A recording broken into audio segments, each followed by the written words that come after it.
ఒత్తిడిని జయించాలా? అయితే భగవద్గీతను చదువు. సమత్వాన్ని అర్థం చేసుకోవాలా? గీతాసారం తెలుసుకో. ఉద్యోగ ధర్మాన్ని కరెక్ట్గా పాటించాలా? కృష్ణుడి సత్యబోధలో దీనికి పరిష్కారం ఉంది. మంచి నాయకుడిగా ఎదగాల? దానికి గీతే మార్గం.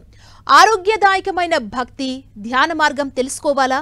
ఇంకేం, ఓసారి భగవద్గీతను తిరగై జీవితాన్ని వడపోస్తావు. ఇవన్నీ ఎవరో చెప్పింది కాదు, ప్రపంచవ్యాప్తంగా మహనీయులెందరో ఆచరించి సుస్పష్టం చేసింది. అందుకే గీత ఒక వ్యక్తిత్వ వికాస వాహిని, మేనేజ్మెంట్ గురువు అయింది. ఇప్పుడు యునెస్కో రిజిస్టర్లో చోటుతో ఇది మరింత విశ్వవ్యాప్తం కానుంది.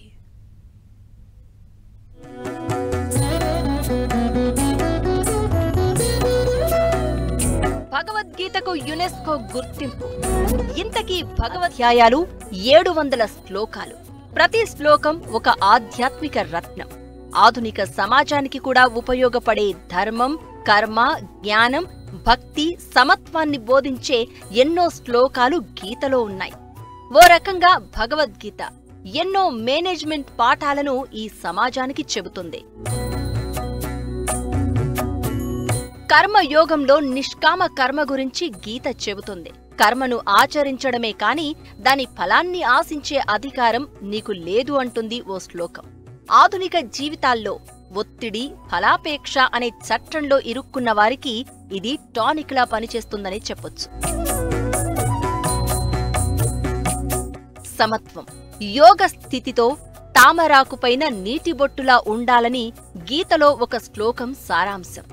విజయం వచ్చినప్పుడు పొంగిపోకూడదు, పరాజయం వచ్చిందని కృంగిపోకూడదు. స్థితప్రజ్ఞత అనే ఒక సమత్వ యోగ స్థితిలో ఉండాలని కృష్ణుడు గీతలో చెబుతాడు.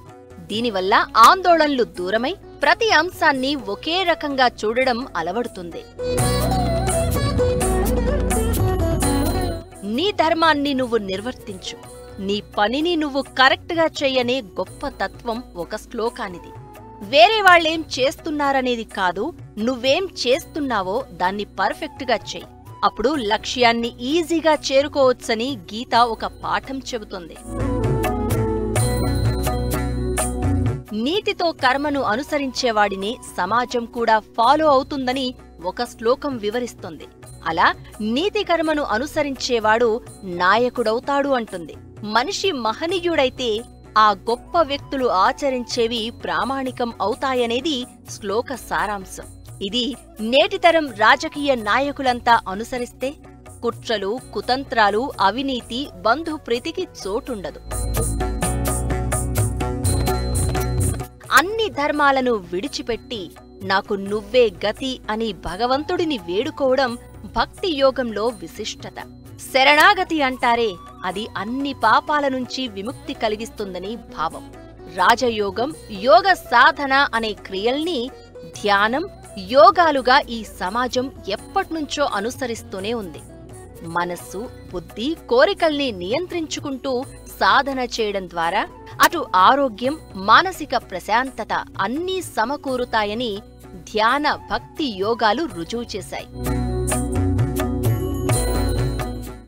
అందుకే వివేకానంద ఒక మాట అంటాడు, ఎప్పుడైతే ప్రపంచంలోని ఆధునిక విజ్ఞానం అభివృద్ధి చెంది పురాణాలలో, వేదాలలో ఉన్న విజ్ఞానాన్ని పరిశోధాత్మకంగా తెలుసుకోగలుగుతారో ఆ రోజు నిజమైన అభివృద్ధి ప్రపంచానికి సిద్ధిస్తుంది అని.